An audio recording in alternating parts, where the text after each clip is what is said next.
Bismillah walhamdulillah wassalatu wassalamu ala rasulillah wa ba'd. Ya, sekarang kita akan lanjutkan kajian kitab Khulasah Nurul Yakin. Wa syuhratihi, dan karena masyhurnya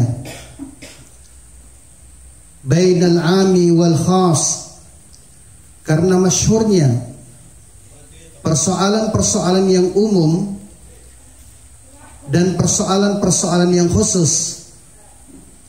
Dan ini perlu sama-sama kita pahami bahwasanya kehadiran Islam, kehadiran ilmu di dalam Islam, dan kehadiran ahli-ahli ilmu di dalam Islam hendaklah bisa menjadi rahmat, menjadi kasih sayang di kalangan seluruh manusia, baik itu bersifat umum maupun bersifat khusus. Karena ada kalangan tertentu yang mana mereka ini Masya Allah, kalau mau dilihat mereka masyhur juga, tetapi hanya dalam kalangan tertentu saja, sehingga yang menganggap yang paling benar adalah kelompoknya, yang paling menuju kepada keridhaan Allah hanyalah harokah gerakannya saja, sehingga orang yang tidak duduk di dalam majelisnya, orang yang tidak sefaham dengannya, langsung dikatakan bid'ah, khurafat, tahayul, neraka, thumma nauzubillah. Maka kalau kita mendapatkan majelis-majelis yang ternyata mengarahkan, bahkan tanpa sadar, kita nanti akan terhipnotis dengan persoalan yang demikian. Hati-hati, karena seseorang ini akan dinisbatkan sesuai dengan kebiasaannya. Seseorang nanti ini akan dijuluki sesuai dengan kebiasaannya. Coba kita lihat seorang tukang bakso. Kenapa dia dijuluki tukang bakso?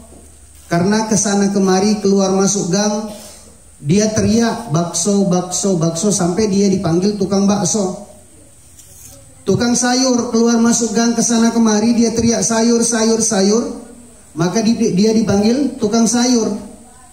Seperti itulah juga di dalam majelis, seseorang sering berkata bid'ah, bid'ah, bid'ah, bid'ah, maka guru kami menjelaskan sebenarnya dialah tukang bid'ah. Maka hati-hati melontarkan sesuatu, karena itu akan dikembalikan kepada kita semua. Sebelum apa yang kita lontarkan itu disampaikan kepada orang yang ada di sekitar kita, yang paling dekat dengan telinga dan hati kita adalah lisan kita sendiri.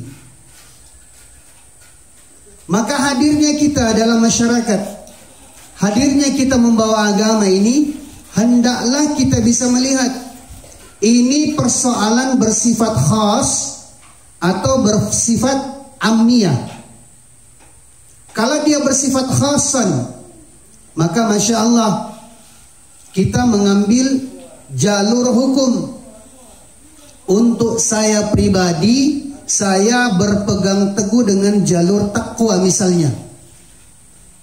Untuk saya, sebisa saya yang paling takwa itulah yang saya pegangi. Untuk orang lain, maka kita mencarikan kepadanya bahkan qaul yang paling ringan baginya, sehingga agama ini tidak memberatkan. Dan kalau kita bisa melihat dan membedakan antara keadaan khusus dengan keadaan umum, insya Allah kita akan bisa lebih membawa agama ini dengan hikmah. Fayu'tal hikmah tamayyasha. Karena Allah Subhanahu wa ta'ala hanya akan memberikan hikmah kepada orang-orang yang dikehendaki oleh Allah. Tapi hati-hati dengan bahasa kehendak, dengan maksud kehendak di sini. Maksud daripada kehendak di sini adalah kita menginginkan supaya Allah Subhanahu wa ta'ala berkehendak atas diri kita, menjadikan diri kita ini sebagai hujjah, menjadikan diri kita ini sebagai hikmah bagi yang lain. Tetapi meski demikian, bukan kemudian mau diakal-akali sehingga mencampur adukan lagi. Karena Al-Quran telah memberikan batasan-batasan dalam hikmah. Wala talbisul haqqa bil batil. Jangan engkau mencampur adukan antara yang hak dengan yang batil. Bahkan Rasul sallallahu alaihi wasallam menjelaskan, qulil haqqa walau kana murran. Katakanlah yang hak itu meskipun harus terasa pahit. Karena terkadang pahit itu akan mendatangkan obat. Maka Masya Allah, ketika kita berada di tengah-tengah umat, selalu saja kita berpegang teguh kepadanya untuk menguatkan bahwasanya jangan mudah untuk menerima dan jangan mudah untuk menolak. Kalau ada yang terasa manis, jangan langsung ditelan. Kalau ada yang terasa pahit, jangan langsung dimuntahkan. Kalau kedua keadaan itu belum bisa kita bedakan, ada yang manis langsung ditelan, ada yang pahit langsung dimuntahkan. Sebenarnya sifat ini adalah sifat-sifat wanita. Sifat-sifat kewanitaan yang lekat pada diri kita. Mungkin posturnya kita, mungkin gayanya kita seperti laki-laki, tetapi sebenarnya sifat wanita itu ada dalam diri kita. Hati-hati. Dan sebenarnya mau dikaitkan lagi. Jadi inilah perlunya kita bijak dalam menyampaikan satu kasus, sehingga kembali diulang untuk kemudian memudahkan diri kita, bisa menjadi pencerah hadir di tengah-tengah umat. Kalau kita lihat dari sudut pandang etimologis, terminologis, epistemologi, aksiologi, ontologi, kemudian kita boleh melihat, oh ini sekarang bulannya Dzulhijjah. Maka bahkan dari muqaddimah saja, dari muqaddimah kita akan bisa mengaitkan tentang pentingnya bulan Dzulhijjah. Maka kalau mau dikaitkan antara kasus ini tadi, kasus yang melihat keadaan seseorang yang bisa tampil di tengah umum, seseorang yang bisa membawa agama di tengah-tengah umat, seseorang yang kemudian mengaitkan di mana pentingnya kita berkurban dan kenapa mesti hewan yang kita korbankan. Ada orang yang punya duit banyak sekali. Dia punya duit 1 miliar sehari itu. Dan 1 miliar itu dia mau bagikan habis. 1 miliar pada tanggal 10 Dzulhijjah dan hari-hari tasyrik ingin dibagikan habis kepada orang yang pantas untuk menerima, orang fakir, miskin dan sebagainya. Habis dia bagi-bagi. Tetapi kemudian dia tidak berkurban. Padahal hewannya ini jauh lebih murah. Duit yang dikeluarkan jauh lebih banyak. Cuma karena dia tidak mendapatkan hikmah di balik apa yang dia mesti buat. Kullu qaulun maqamun wa kullu maqamun qaulun. Tidak menempatkan sesuatu sesuai pada tempatnya, meskipun 1 miliar yang dia habiskan ketika 10 Dzulhijjah dan hari-hari tasyrik, tetap saja dia tidak akan mendapatkan keutamaan berkurban dengan hewan kurban. Masih lebih utama orang yang berkurban meskipun, maaf, mungkin hanya habis 1,8 juta rupiah saja. Kenapa? Karena pada saat itu ada ibrah yang kita mau jadikan sebagai pelajaran dan pembelajaran. Wa inna minal ibrati yakfikal rasulun ibrata. Ada ibrah, ada pelajaran yang kita mau ambil saat itu. untuk mengenang kembali kenapa dulu Nabiullah Ibrahim alaihi salatu wassalam diperintahkan oleh Allah untuk menyembelih anaknya. Ini kan harus menjadi pertanyaan yang besar juga pada diri kita. Tetapi Nabi Ibrahim alaihi salatu wassalam, Masya Allah, tidak perlu lagi diragukan untuk menjadi kekasih Allah. Layak dan pantasnya beliau menjadi Khalilullah ketika beliau telah diperintahkan untuk menyembelih anaknya. Beliau menunjukkan kepada kita bagaimana ikhlasnya seseorang. Jadi ikhlas ini Masya Allah perlu difahami. Ikhlas di dalam melaksanakan, menjalankan perintah, dan ikhlas di dalam meninggalkan larangan.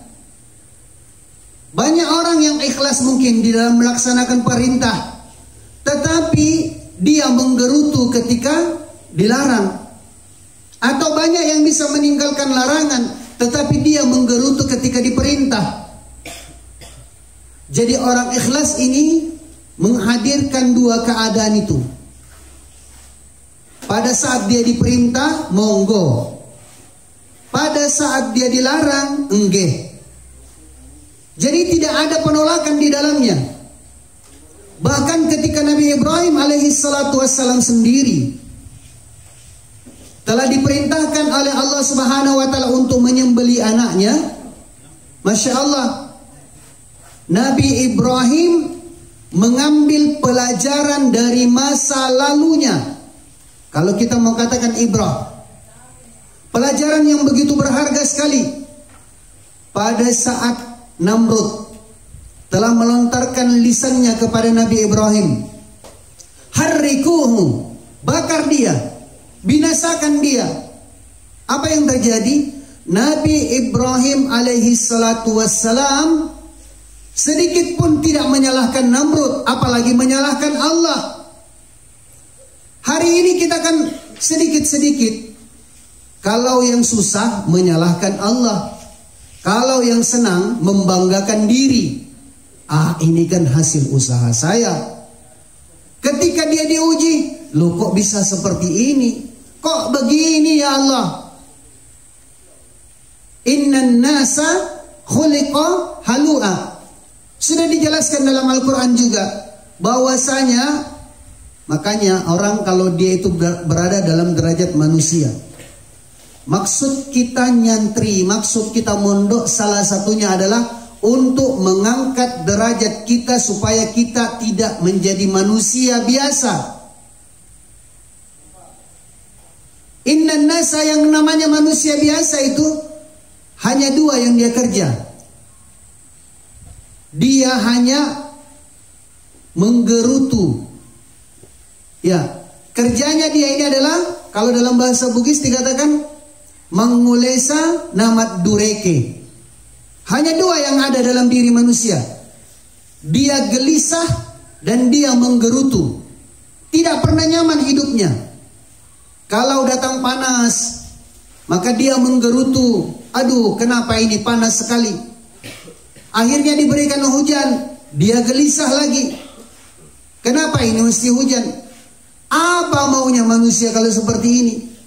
Dan manusia yang seperti itu tidak akan pernah bisa merasakan nyaman, tidak akan pernah bisa merasakan nikmat dalam hidupnya. Maka tingkatkan derajat kita dari derajat manusia menjadi derajat al-mu'minun, orang beriman. Al-Quran sudah menjelaskan, kalau orang bangga, kan banyak orang bilang, saya kan manusia, saya manusia biasa. Al-Quran sudah mewanti-wanti kita semua. Wattaqu, takutlah kalian semua. Wattaqun nar, takutlah kalian semua kepada api neraka. Allati, yang mana api neraka itu waquduhan nas wal hijarah.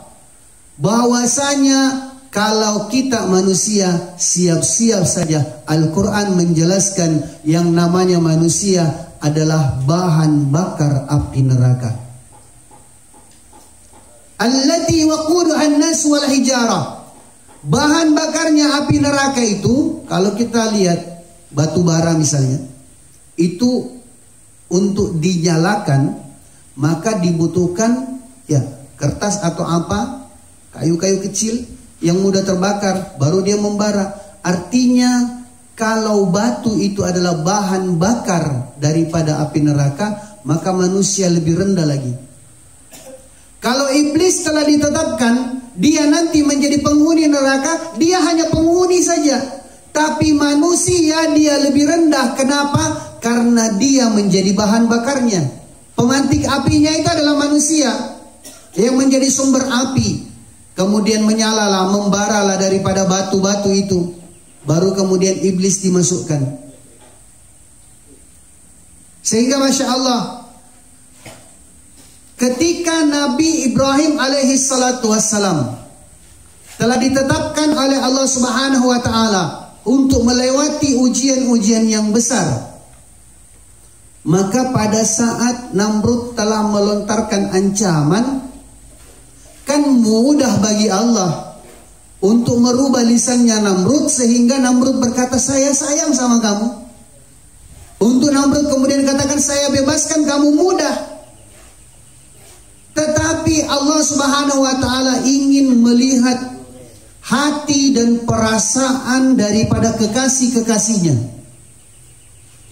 Maka kalau di pondok kita hanya sekedar digigit nyamuk saja, hanya sekedar dibangunkan qiyamul lail saja, hanya sekedar mujahadah fisik biasa, maka kita katakan Masya Allah, ini tidak ada apa-apanya ini dibandingkan dengan ujian yang telah Allah berikan kepada kekasihnya Nabiullah Ibrahim alaihi salatu wassalam. Bahkan kalau kita lebih mau mendalami, kalau kita katakan dalam bahasa dakwah jos, Nabi yang paling jos itu adalah Nabi Ibrahim. Maka Masya Allah, pada saat Nabi Ibrahim telah diancam oleh Namrud,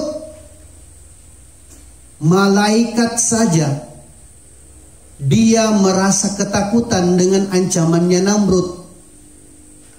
Dan malaikat merasa iba, merasa kasihan kepada Nabi Ibrahim.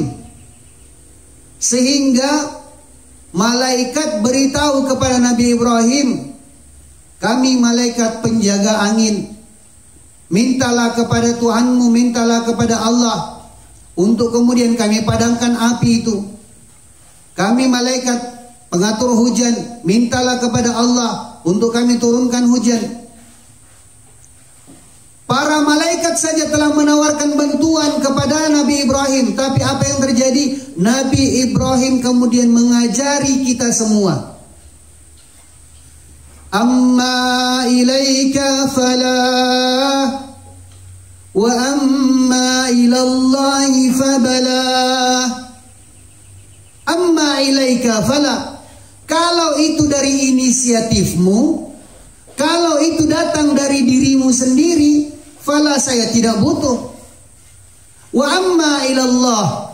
Tapi kalau itu datangnya daripada Allah, itu adalah perintah daripada Allah, fabala, maka tidak ada alasan bagi saya untuk menolak.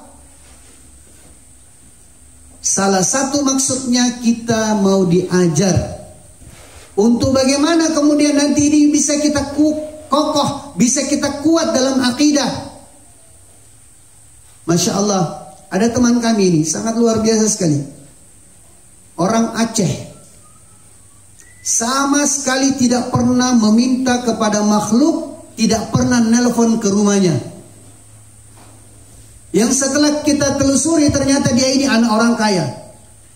Ada beberapa orang yang dia ini Masya Allah, bahkan orang tuanya itu di kementerian setingkat menteri, dia tidak pernah minta. Dan dia tidak pernah minta juga dengan menyusahkan orang lain yang ada di sekitarnya. Kan banyak orang tidak minta tapi menyusahkan orang di sekitarnya. Dia tidak. Tetap saja menjaga hubungan hatinya dengan Allah. Tidak nelpon, tidak minta ditransferkan dan sebagainya. Karena dia katakan kalau ada rezeki saya, maka Masya Allah, sangat luar biasa sekali. Kalau kita di Nizamuddin, dilihat Dan di situ bisa dinampakkan. Kalau kita di Nizamuddin, kita duduk makan bersama, 5.000-an orang diberikan makan secara gratis 3 kali setiap hari. Bahkan untuk tamu-tamu foreign terkadang sampai 4 kali karena ada menjelang qiyamul lail. Apa yang terjadi? Orang-orang yang memang dia itu tidak terlatih untuk menjaga ta'alud hubungan hatinya dengan Allah, dia tidak akan mendapatkan lebih daripada apa yang telah dijatahkan. Tapi orang yang menjaga hubungan hatinya dengan Allah, dia tidak minta kepada makhluk, maka Masya Allah selalu saja melimpah, datang diberikan kepadanya, ditambah lagi dan sebagainya. Kalau kita sudah terbiasa seperti itu, Masya Allah. Wa amma ilallahi fabala. Kalau ini datangnya daripada Allah, maka Masya Allah kita mau belajar curhat. Curhat kita kepada Allah. Ya Allah, saya juga mau menjadi kebanggaan ibu bapak saya ya Allah.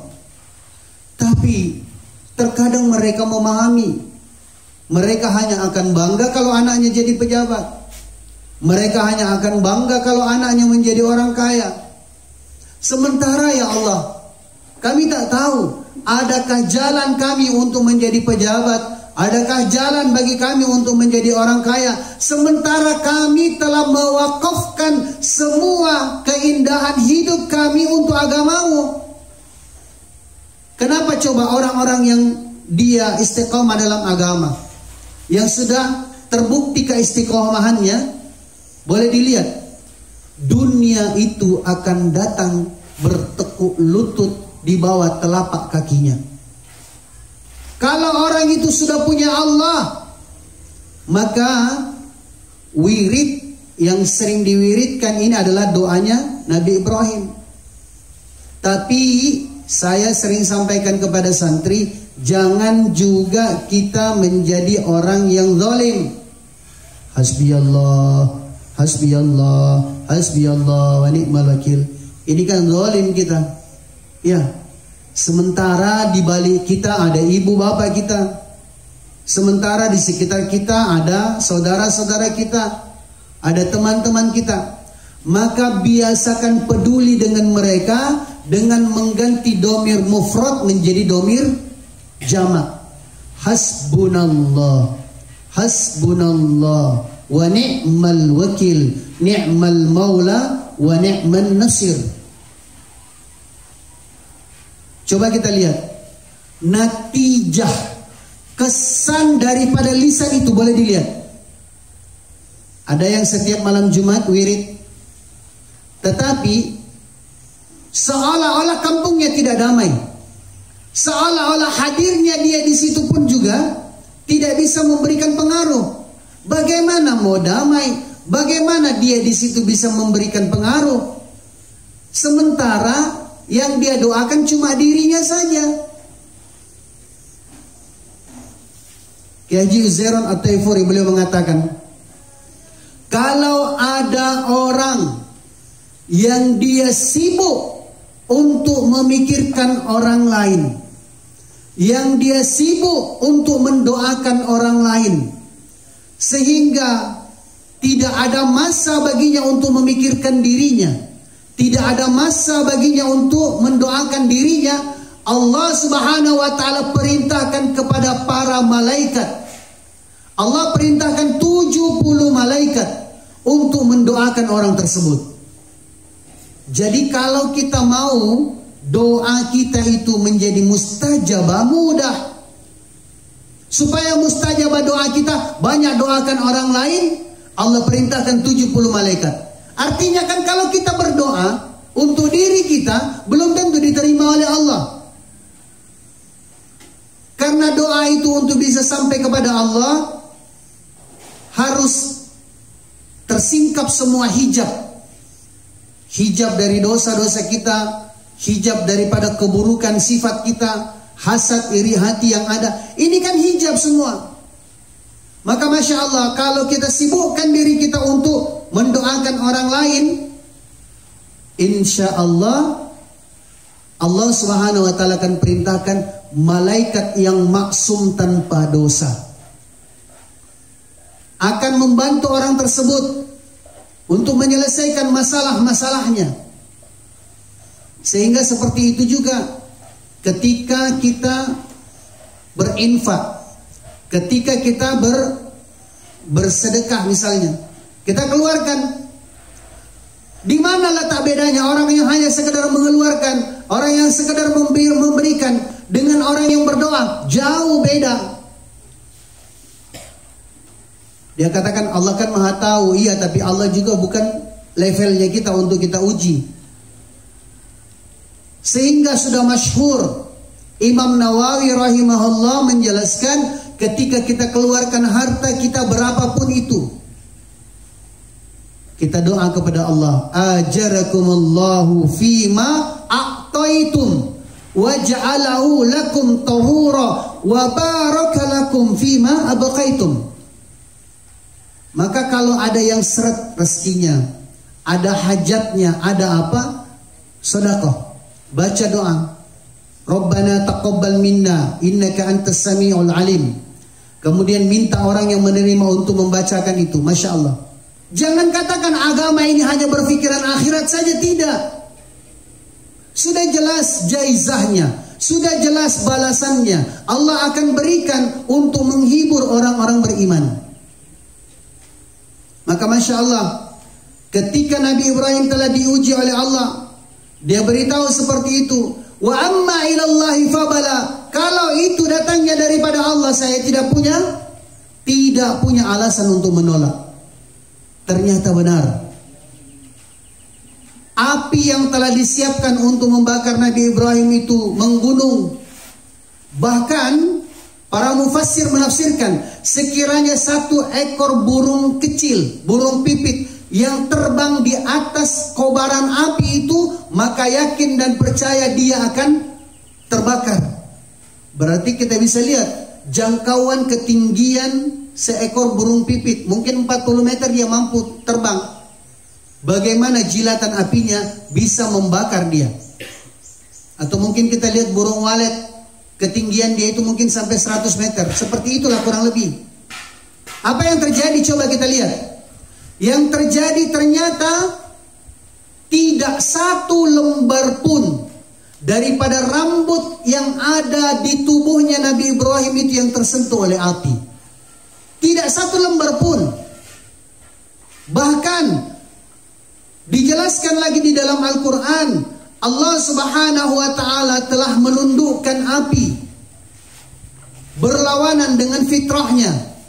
Allah perintahkan, ya nar kuni barodan. Sampai di situ, kata mufassir, sampai di situ guru-guru kita menjelaskan, ya nar wahai api, kuni jadilah engkau terhadap diriku, terhadap Allah barodan. Ketika sampai pada kalimat, pada ayat bardan, Nabi Ibrahim malah menggigil di dalam api, kedinginan di dalam api.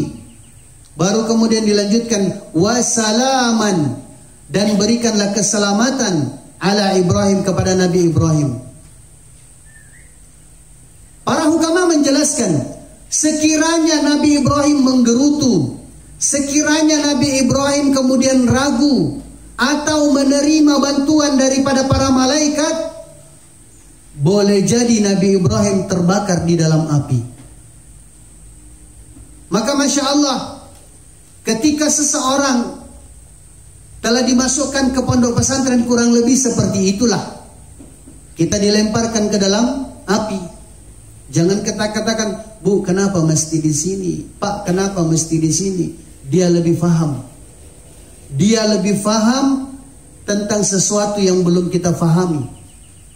Bahwasanya masalah-masalah kita akan diselesaikan oleh Allah dengan sebab agama. Kalau saja masalah akhirat bisa selesai dengan sebab agama, apalagi masalah dunia.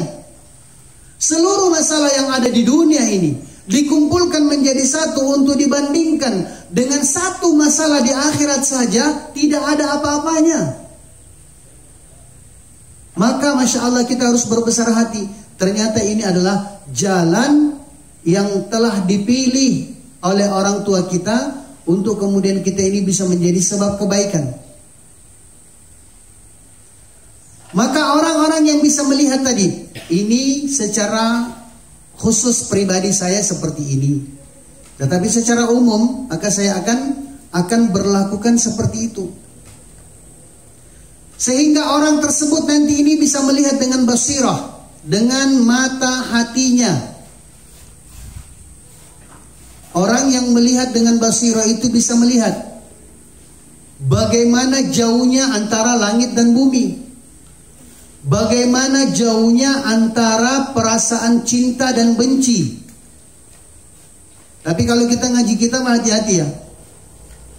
Bahkan banyak kitab-kitab malfuzat, banyak kitab-kitab yang lain yang menjelaskan tentang bahasa-bahasa cinta. Kalau otak kita memang dasar kotor, ketika cinta itu langsung kemudian pikirannya itu jelek. Padahal cinta yang dimaksudkan ini adalah warisan daripada sifat rahmannya Allah yang namanya mahabbah. Maksudnya cinta di sini adalah untuk kemudian kita ingin menjadi sebab satu sama lain kita ini menjadi kebaikan sampai di jannah. Maka bisa melihat ternyata dengan sebab cinta segala sesuatu bisa nampak indah. Maka usaha kita ini untuk mencintai Allah dan Rasulnya, maka kita akan mencintai segala sesuatu yang akan bisa mengantarkan kita kepada Allah dan Rasulnya.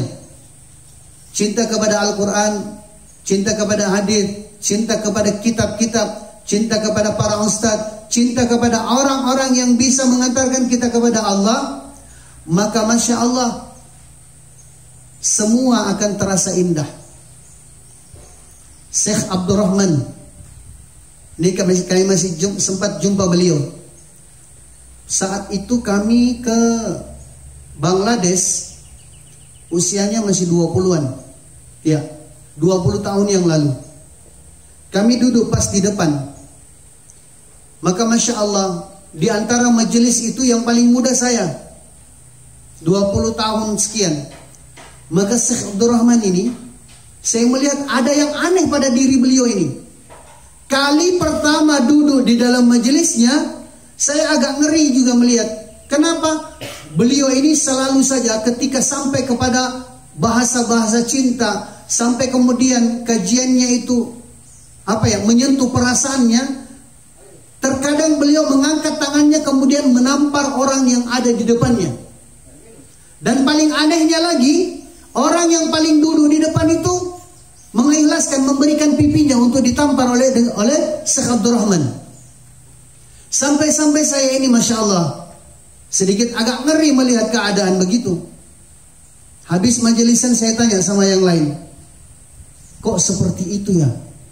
Maka Masya Allah, orang-orang katakan justru itulah yang nanti akan menjadi kerinduan ketika beliau sudah tidak ada.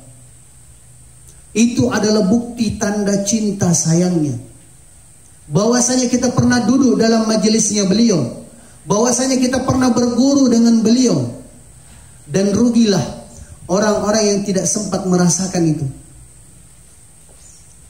Kemudian Masya Allah, sedikit masih agak ragu juga. Kali kedua duduk dalam majelis, sudah mulai agak berani, tetapi masih berpikir berkali-kali. Ternyata kali ketiga duduk dalam majelis, saya merasakan tamparan yang pertama itu, dan ternyata sangat luar biasa. Sampai hari ini, apa yang beliau sampaikan itu tidak hilang. Hari ini Masya Allah, santri sedikit dikerasi saja sudah kemudian boyonglah, ngambeklah, curhat dan sebagainya. Kita mau diajar untuk curhat dengan Allah. Kita mau diajar untuk kemudian ihtisab.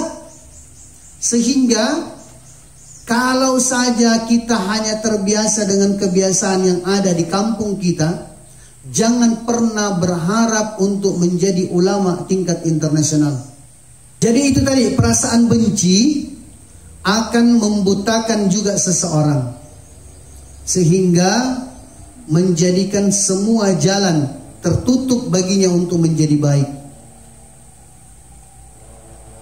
Sehingga Masya Allah sudah dijelaskan, an atifatil hubbi wal bughdi allati da'at ma'ahuma faidah, yang mana akan menjadi sebab hilangnya faidah, hilangnya keutamaan dari perjalanan-perjalanan hidupnya. Maka Masya Allah, kalau seseorang itu sudah bisa merasakan perasaan cinta, dia kemudian akan merasa kurang ketika itu tidak tertunaikan. Ibu kita misalnya, kalau ditanya sama ibu kita, ibu sayang enggak sama anaknya? Iya, saya sayang. Tapi ibu, kenapa anaknya itu dipaksamakan ketika dia bayi? Coba lihat bayi-bayi. Bayi itu ketika dia diberi makan waktu bayi, dia menangis. Tapi ibunya masih berikan saja makanan. Kenapa? Karena ibunya faham, ini akan bermanfaat untuk kamu. Kamu belum tahu saja. Tapi coba, dengan sebab istiqomah, diberikan makan, akhirnya tumbuh, remaja dan dewasa. Kalau sudah dewasa, dia sudah bisa rasakan manfaat dari makanan yang diberikan waktu kecil dulu. Dulu waktu kecil dia nangis ketika diberikan makanan. Sekarang ketika besar, dia menangis ketika dilarang makan. Ditahan, kamu tidak boleh makan. Tidak bisa, kalau begitu kita kelahi kalau saya harus berhenti makan. Saya harus dilarang makan. Kenapa? Dia sudah merasakan manfaat, faidah daripada usaha yang dilakukan oleh ibunya. Seperti itulah juga Masya Allah, orang tua kita, dia sudah tahu dirinya, masa lalunya seperti apa, dan mungkin sudah sangat tipis kemungkinan baginya. Sekiranya mungkin mau dibarter, dia lebih baik milih mondok sebenarnya. Cuma ada satu dan lain tanggung jawab yang tidak bisa dilepaskan. Maka dia wakafkanlah anaknya untuk berangkat mondok, untuk menuntut ilmu agama. Supaya apa? Supaya masa lalu yang pernah dirasakan oleh orang tuanya tidak kemudian terulang kepada anaknya. Sudah cukuplah kami yang jahiliyah, katanya. Sudah cukuplah kami yang melewati masa-masa kelam. Kalianlah kemudian nanti yang diharapkan untuk bagaimana bisa menjadi pencerah, untuk bagaimana kemudian bisa menghibur kami. Kita lanjut. Wa'atafatahu. Maka di sini Masya Allah dijelaskan bahwasanya perasaan-perasaan cinta seseorang kepada sesuatu itu akan menjadikan baik, afiah, segala sesuatu, sehingga dia berusaha untuk menjaganya, menjaga dirinya dan menjaga amanah yang telah diberikan kepadanya. Kan ada harapan sebenarnya, harapannya orang tua kita. Kita berada di sini, harapannya ini kembali lagi kepada kisahnya Nabi Ibrahim. Ini kita dianjurkan di bulan Dzulhijjah untuk banyak cerita tentang kisah keluarga Nabi Ibrahim. Ternyata Masya Allah, luar biasanya harapan yang telah diberikan oleh Nabi Ibrahim itu terpancar dan terpercik ke dalam sanubari, ke dalam batin ibu kita, ke dalam sanubari, ke dalam batin orang tua kita. Adakah kita sadar di sini Ketika kita di pondok pesantren, waktu-waktu istirahatnya itu jangan digunakan sia-sia loh. Kita bayangkan saya sekarang istirahat, bapak saya sekarang di Empang, kepanasan. Saya sekarang istirahat, bapak saya sekarang di sawah, berlumuran dengan lumpur. Kasihan dia. Tapi apa yang terjadi? Meskipun itu telah dialami, meskipun itu kita bisa lihat, mereka tidak mau menceritakan kesusahannya. Kenapa? Karena kebahagiaan anaknya adalah kebahagiaan orang tua. Tapi jangan salah sangka kita, orang tua saya itu tidak pernah mengeluh, tidak pernah minta ini dan itu. Tidak. Ada satu harapan yang tersimpan sangat dalam sekali dalam hati dan perasaan orang tua kita. Harapannya ketika kita sudah betah saja di pondok pesantren, harapannya ibu bapak kita adalah kita akan menjadi kebanggaan baginya. Kebanggaan orang tua. Dia akan bangga ini kepada anak yang dekat dengan orang tuanya saja, yang berada di sisinya. Itu sudah cukup untuk membantu ketika orang tuanya sakaratul maut. Ketika ibu bapaknya sakaratul maut, dicari-cari, mana tangan-tangan kecil anakku, mana tangan-tangan kecil anakku, yang dulu ketika bayi aku gendong dia cakar mukaku. Hablana min azwajina wa dzurriyyatina qurrata a'yun. Ini harus diulang di bulan Dzulhijjah. Qurrata a'yun.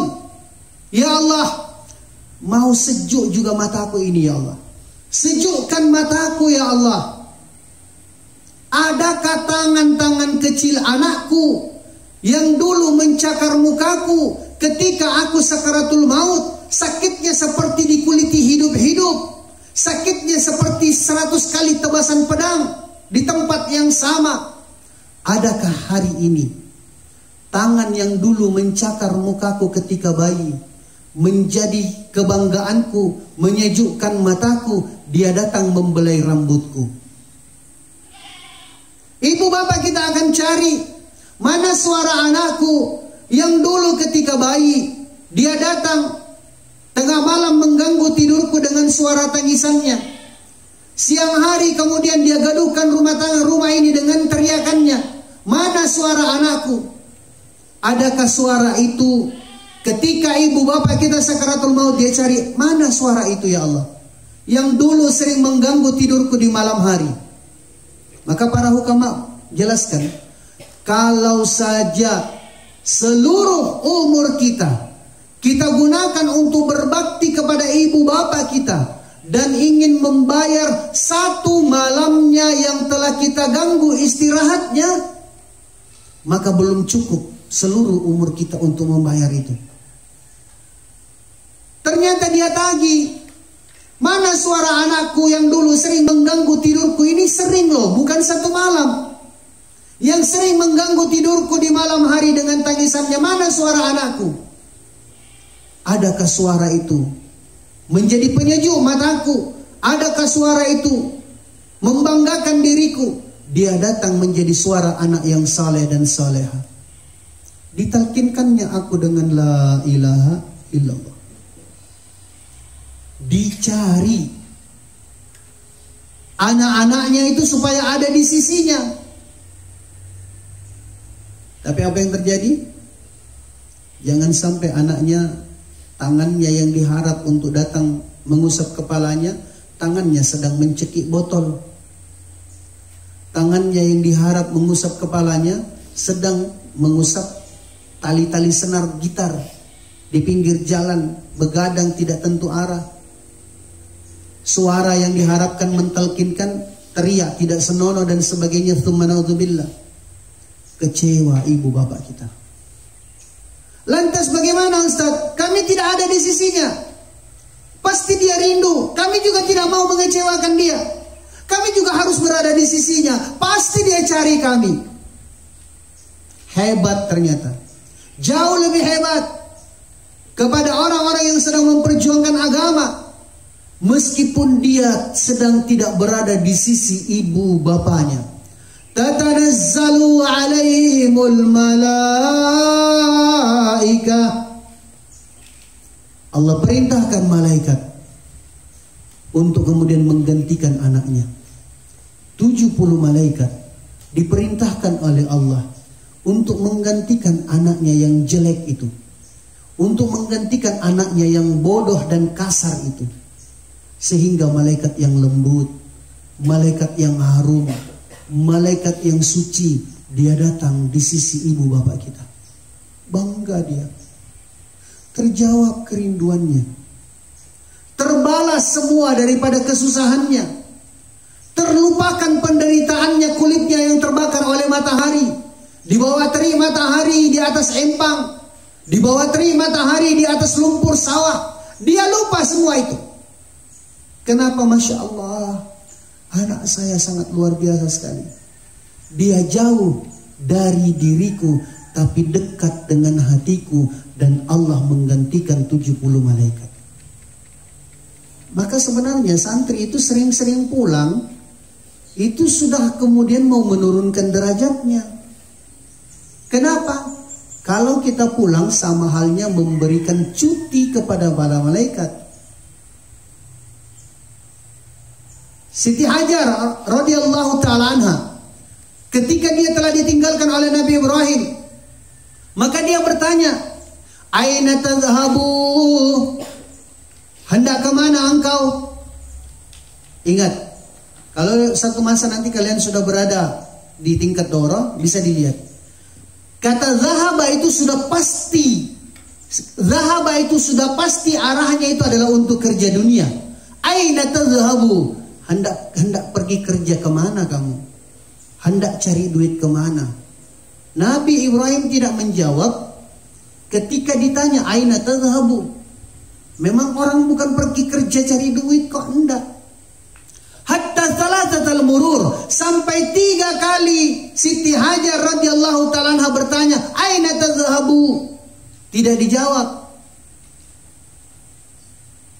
Untuk memberikan pelajaran kepada kita, kalau kita tegar dalam perjuangan atas agama, maka Allah akan fahamkan orang-orang di sekitar kita.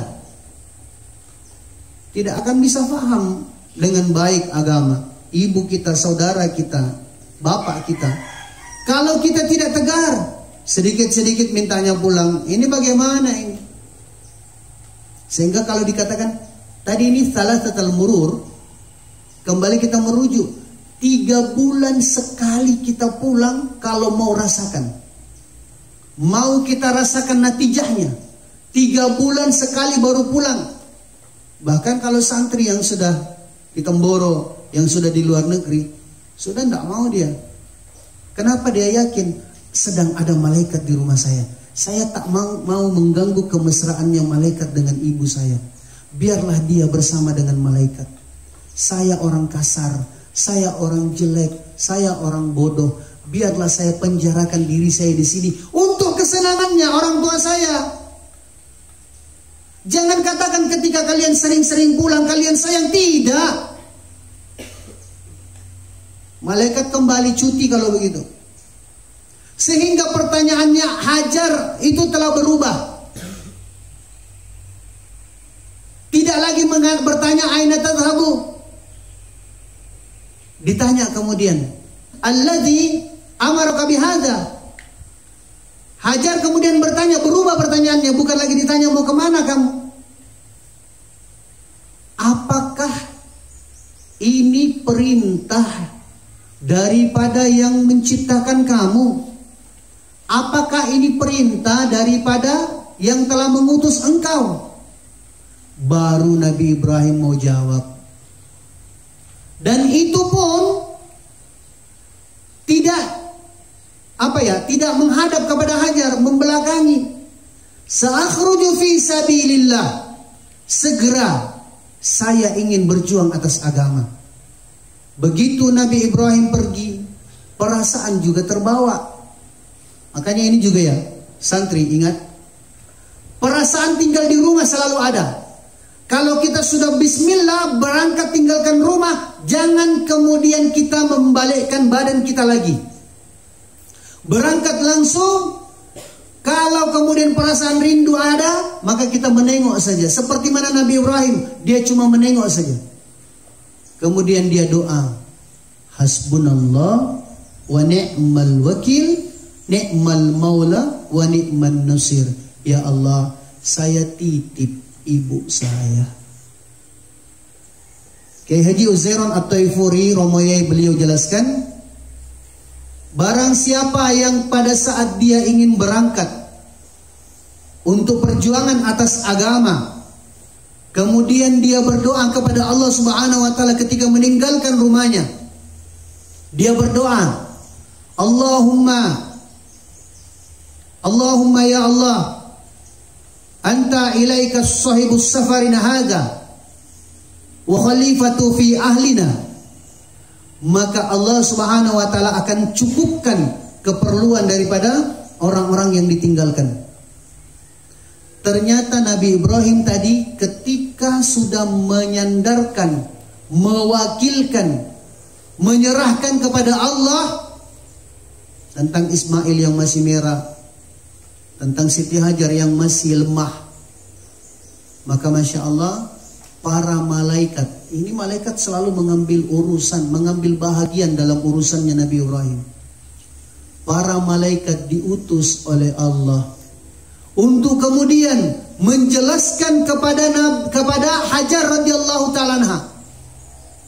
Waktu Nabi Ibrahim beritahu, sa'akhruju fi sabilillah, maka sudah berubah lisannya Hajar. Tidak lagi merengek-rengek kepada makhluk, tidak lagi merengek-rengek kepada suaminya. Kita juga tidak lagi merengek-rengek kepada ibu bapak kita. Maka Hajar kemudian menjelaskan, idzal layyudayyi'ana. Kalau begitu, untuk urusannya Allah, karena engkau sedang mengurus urusannya Allah, maka yang sedang engkau urusi itu tidak akan menelantarkan kami.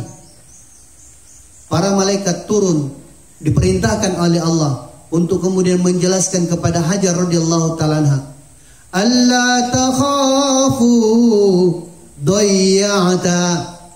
Jangan takut, Allah tidak akan terlantarkan kamu.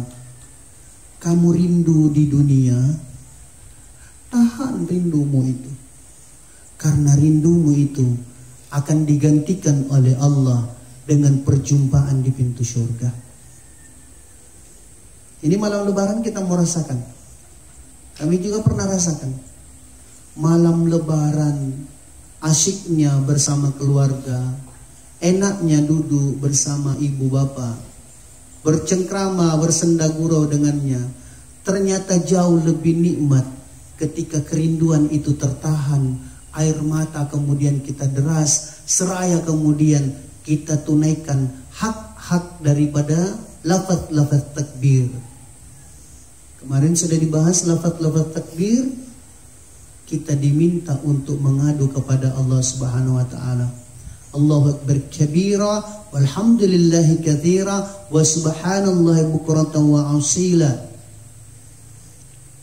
La ilaha illallah wahda sadaqa wa'dah.